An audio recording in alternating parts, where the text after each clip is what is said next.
Lévitique chapitre 23. L'Éternel parla aussi à Moïse en disant: Parle aux enfants d'Israël et dis-leur: Les fêtes de l'Éternel que vous publierez comme de saintes convocations, ce sont là mes fêtes. On travaillera 6 jours, mais le 7e jour est le sabbat, le jour du repos. Il y aura une sainte convocation, vous ne ferez aucune œuvre. C'est le sabbat de l'Éternel dans toutes vos demeures. Voici les fêtes de l'Éternel, les saintes convocations que vous publierez à leur temps fixé. Le 1er mois, le 14e jour du mois, entre les 2 soirs, sera la Pâque de l'Éternel. Et le 15e jour de ce mois sera la fête des pains sans levain à l'Éternel. Vous mangerez des pains sans levain pendant 7 jours. Le 1er jour, vous aurez une sainte convocation. Vous ne ferez aucune œuvre servile. Vous offrirez à l'Éternel pendant 7 jours des sacrifices faits par le feu. Le 7e jour, il y aura une sainte convocation. Vous ne ferez aucune œuvre servile. L'Éternel parla encore à Moïse en disant: Parle aux enfants d'Israël et dis-leur: Quand vous serez entrés au pays que je vous donne, et que vous en ferez la moisson, vous apporterez au sacrificateur une gerbe, prémisse de votre moisson. Et il agitera la gerbe devant l'Éternel afin qu'elle soit agréée pour vous. Le sacrificateur l'agitera le lendemain du sabbat. Vous sacrifierez aussi le jour où vous agiterez la gerbe un agneau d'1 an, sans défaut, en holocauste à l'Éternel. Et son offrande sera de 2/10 de fine farine arrosée d'huile, en sacrifice fait par le feu, d'agréable odeur à l'Éternel. Et sa libation sera du vin, le quart d'un hin. Vous ne mangerez ni pain, ni grain rôti, ni grain en épi, jusqu'à ce même jour-là, jusqu'à ce que vous ayez apporté l'offrande à votre Dieu. C'est une ordonnance perpétuelle pour vos générations dans toutes vos demeures. Vous compterez aussi, à partir du lendemain du sabbat, dès le jour où vous aurez apporté la gerbe qui doit être agitée, 7 semaines entières. Vous compterez 50 jours jusqu'au lendemain du 7e sabbat, et vous offrirez une nouvelle offrande à l'Éternel. Vous apporterez de vos demeures 2 pains, pour une offrande agitée. Ils seront de 2/10 de fleur de farine, cuits avec du levain. Ce sont les prémices à l'Éternel. Vous offrirez aussi avec le pain 7 agneaux d'1 an sans défaut, et un jeune taureau et 2 béliers, qui seront en holocauste à l'Éternel, avec leur offrande et leur libation, en sacrifice fait par le feu, d'agréable odeur à l'Éternel. Vous offrirez aussi un bouc pour le péché, et 2 agneaux d'1 an en sacrifice de prospérité.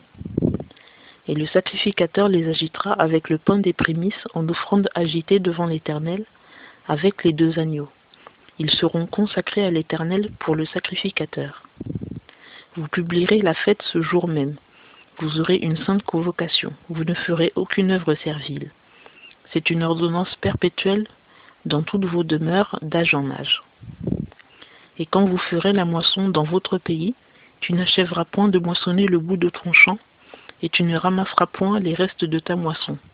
Tu les laisseras pour le pauvre et pour l'étranger. Je suis l'Éternel, votre Dieu.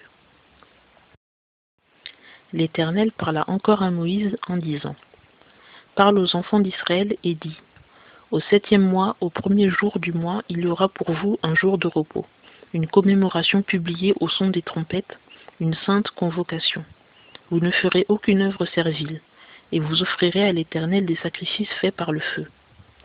L'Éternel parla aussi à Moïse en disant: Le 10e jour de ce 7e mois sera le jour des expiations.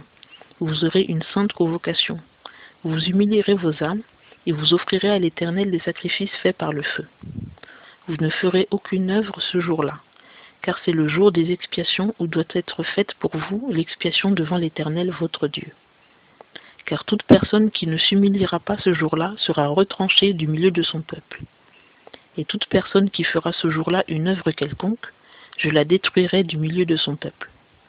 Vous ne ferez aucune œuvre, c'est une ordonnance perpétuelle pour vos générations dans toutes vos demeures. Ce sera pour vous un sabbat, un jour de repos, et vous humilierez vos âmes.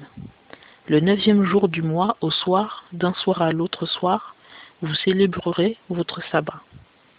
L'Éternel parla encore à Moïse en disant: Parle aux enfants d'Israël et dis: Le 15e jour de ce 7e mois, ce sera la fête des tabernacles pendant 7 jours, à l'honneur de l'Éternel. Le 1er jour, il y aura une sainte convocation. Vous ne ferez aucune œuvre servile. Pendant 7 jours, vous offrirez à l'Éternel des sacrifices faits par le feu. Le 8e jour, vous aurez une sainte convocation, et vous offrirez à l'Éternel des sacrifices faits par le feu. Ce sera une assemblée solennelle. Vous ne ferez aucune œuvre servile. Telles sont les fêtes solennelles de l'Éternel, que vous publierez comme de saintes convocations, pour offrir à l'Éternel des sacrifices faits par le feu, des holocaustes, des offrandes, des sacrifices et des libations, chaque chose à son jour, outre les sabbats de l'Éternel, et outre vos dons, et outre tous vos vœux, et outre toutes vos offrandes volontaires que vous présenterez à l'Éternel. Mais le 15e jour du 7e mois, quand vous aurez recueilli le produit de la terre, vous célébrerez une fête à l'Éternel pendant 7 jours. Le 1er jour sera un jour de repos, et le 8e sera aussi un jour de repos. Et le 1er jour vous prendrez du fruit des beaux arbres, des branches de palmier, des rameaux d'arbres touffus, et des saules de rivière, et vous vous réjouirez pendant 7 jours devant l'Éternel votre Dieu. Vous célébrerez ainsi cette fête à l'Éternel pendant 7 jours dans l'année. C'est une ordonnance perpétuelle pour vos générations. Vous la célébrerez le 7e mois. Vous demeurerez pendant 7 jours sous des tentes. Tous ceux qui seront nés en Israël demeureront sous des tentes, afin que votre postérité sache que j'ai fait habiter les enfants d'Israël sous des tentes, lorsque je les ai fait sortir du pays d'Égypte. Je suis l'Éternel, votre Dieu. Ainsi Moïse déclara aux enfants d'Israël les fêtes de l'Éternel.